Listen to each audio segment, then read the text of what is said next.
1996లో వెలిగొండ ప్రాజెక్టుకు శంకుస్థాపన చేసిన ముఖ్యమంత్రి చంద్రబాబు 30 ఏళ్ల తర్వాత అదే ప్రాజెక్టు నుంచి నీటిని విడుదల చేయడం చారిత్రాత్మక ఘట్టమని మంత్రి డోలాశ్రీ బాల వీరాంజనేయ స్వామి అన్నారు.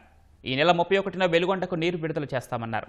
వెలిగొండ ద్వారా ఉమ్మడి ప్రకాశం, నెల్లూరు, కడప జిల్లాల రైతులకు సాగునీరు అందుతాయన్నారు. ఏ ఒక్క నిర్వాసితుడికి అన్యాయం జరగకుండా ప్రభుత్వం చర్యలు చేపట్టిందన్నారు. ఎల్నినో ప్రభావంతో పంట సాగు వద్దని సూచిస్తున్న పరిస్థితుల్లో వెలిగొండ నీటితో భూగర్భ జలాలను పెంచి వ్యవసాయానికి ఊతమిస్తామంటున్న మంత్రి స్వామితో మా ప్రతినిధి రామకృష్ణ ముఖాముఖి.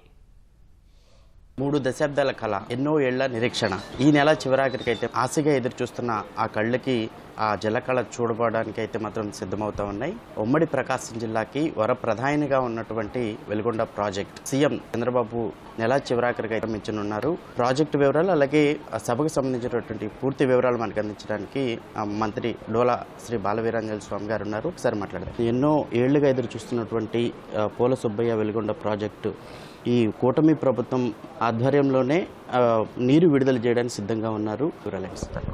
దాదాపుగా 30 సంవత్సరాల క్రితం గౌరవ ముఖ్యమంత్రి శ్రీ నారా చంద్రబాబు నాయుడు గారు 1996 మార్చి 5వ తేదీన ఈ వెలిగొండ ప్రాజెక్టుకు సంబంధించి శంకుస్థాపన చేయడం జరిగింది. 30 సంవత్సరాల తర్వాత అదే నాయకుడు ఇక్కడ నీళ్లు ఇవ్వడం అనేది ఒక చారిత్రక ఘట్టం. వారికి కూడా ఇది ఒక అదృష్టం. ఈ ప్రాంత ప్రజల కళల్ని నిజం చేసేటువంటి కార్యక్రమం. ప్రకాశం జిల్లాతో పాటు మార్కాపురం జిల్లాతో పాటు నెల్లూరు, కడప జిల్లాలో కూడా నీళ్ళు ఇవ్వబోతా ఉన్నాం.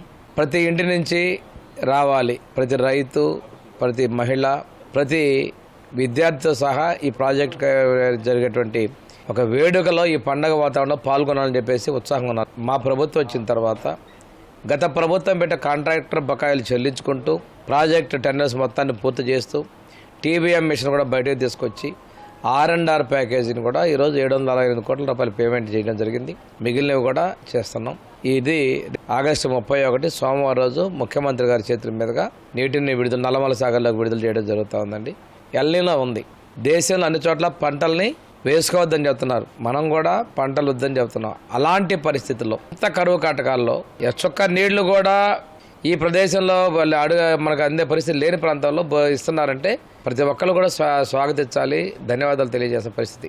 ఈ రోజున ప్రజలు సహకరిస్తుంటే విపక్షాలు అశాంతిని రేకెత్తిస్తున్నాయి. వాళ్ళ నాయకుడు 2024లో నీళ్లు లేవు, ఏమీ లేవు, ఆ రోజు జాతికి అంకితంతో చప్పట్లు కొట్టారు. మరి ఆ రోజు డబ్బులు ఎందుకు ఇవ్వాలా? మీరు ఇంత పని ఎందుకు పెండింగ్ పెట్టారు? ఒక ఆయన ఇక్కడ ఎర్రగొండపాలెంలో ఆ రోజు ఎమ్మెల్యేగా మంత్రిగా ఉండి ఇప్పుడు మా దగ్గరకు వచ్చి తిరుగుతా ఉన్నాడు. అతను అంటాడు ఆ రోజు 18 లక్షలు డిమాండ్ చేశాడు. మీరు ప్రభుత్వంలోకి వచ్చాక ఆ రోజున 12.5 లక్షలకే కన్ఫర్మ్ అయిపోయారు. ఎందుకు పెంచలేకపోయారు?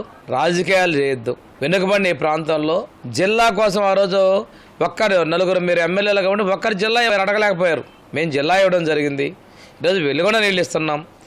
ఇది రాయలసీమ ఎక్స్టెండెడ్ కింద ఈ మార్కాపురం జిల్లాలో కూడా ఇంటిగ్రేటెడ్ హార్టికల్చర్ హబ్ కింద డిక్లేర్ చేసి రేపు కూడా పనులు మొదలు పెట్టబోతున్నాం. ఈ ప్రాంతం సస్యసేవలు అయిపోతుంటే మీ రాజకీయ భవిష్యత్తు శూన్యం అయిపోతుంది, మీ రాజకీయ మనుగడ పతనం అయిపోతుందని చెప్పి ఒక భయంతో ఈరోజు రోడ్డు ఎక్కి మాట్లాడుతున్నారు.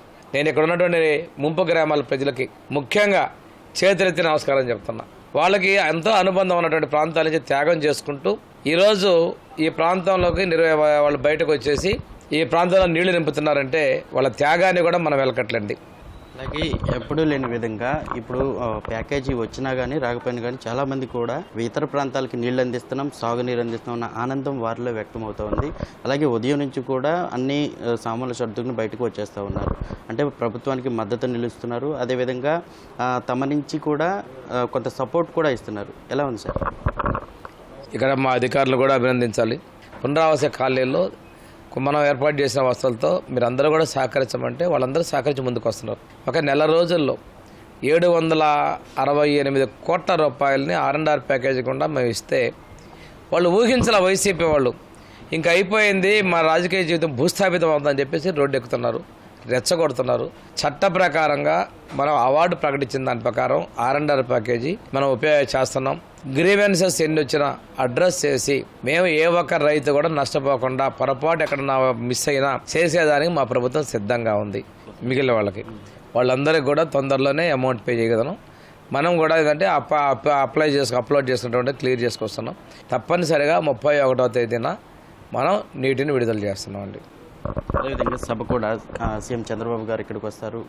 దాదాపు 1,00,000 మందితో కూడా సభ ఏర్పాటు చేయాలన్న సన్నాహకాలు ఉన్నాయి. ఆ ఏర్పాట్లు ఎలా ఉన్నాయి సార్? మనం టన్నెల్స్ దగ్గరనే మనము సభ జరగబోతున్నాం.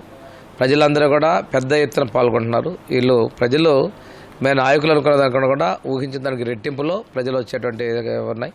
దానికి తగినటువంటి ట్రాన్స్పోర్టు ఎక్కడ కూడా ఇబ్బందులు లేకుండా ట్రాఫిక్ ఇవన్నీ కూడా చూసుకొని ముందు పోయే విధంగా చర్యలు తీసుకున్నాం. నేను ఈ సందర్భంగా కూడా ప్రజలకి అప్పీల్ చేస్తున్నాను. ఇలాంటి చారిత్రక ఘట్టానికి తప్పనిసరిగా సహకారాలు ఇవ్వాలి. ఒక ఆయన బాధ్యతారాహిత్యంగా మాజీ శాసనసభ్యుడు మాట్లాడతాడు. మిమ్మల్ని ఎవరు ఏమన్నాడు? 10 TMCలు ఎందుకు ఇస్తున్నారు? ఒక కొత్త ప్రాజెక్ట్ నిర్మాణం చేసినప్పుడు ఎప్పుడూ కూడా పూర్తి స్థాయిలో నింపరు. మీ అజ్ఞానాన్ని ప్రజల్లో రెచ్చగొట్టే విధంగా చేయబాకండి. మీ రాజకీయ భవిష్యత్తు భూస్థాపితం అవుతున్నటువంటి భయాందోళనలతో ప్రభుత్వాన్ని నిందించొద్దు, ప్రజల్లో అభద్రత కలిగించొద్దు, ప్రజల్లో గందరగోళాలను క్రియేట్ చేయొద్దని చెప్పేసి కూడా నేను వాళ్ళకి విజ్ఞప్తి చేస్తున్నానండి. వెలుగొండ ప్రాంత ప్రజలతో పాటు ఉమ్మడి ప్రకాశం జిల్లాతో పాటు నెల్లూరు, కడప ప్రాంత వాసులకు అయితే మాత్రం నీళ్ళు అందించడానికి అయితే సిద్ధంగా ఉన్నాం. ఎట్టి పరిస్థితుల్లో ఈ నెలలో అయితే మాత్రం సీఎం చంద్రబాబు నాయుడు చేతుల మీదుగా వెలుగొండ ప్రాజెక్టు నుంచి అయితే మాత్రం నీటిని విడుదల చేస్తామని చెప్పి కూడా మంత్రి డోలా బాలవీరాంజనేయ స్వామి అభిప్రాయం వ్యక్తం చేస్తున్నారు. అదే ప్రాంతంలో సభను ఏర్పాటు చేసి ప్రాజెక్టును అయితే మాత్రం అంకితం చేయనున్నట్లు కూడా ఆయన అభిప్రాయం వ్యక్తం చేస్తున్నారు. కెమెరామెన్ శ్రీనివాస్తో రామకృష్ణ, ఈటీవీ న్యూస్, మార్కాపురం జిల్లా.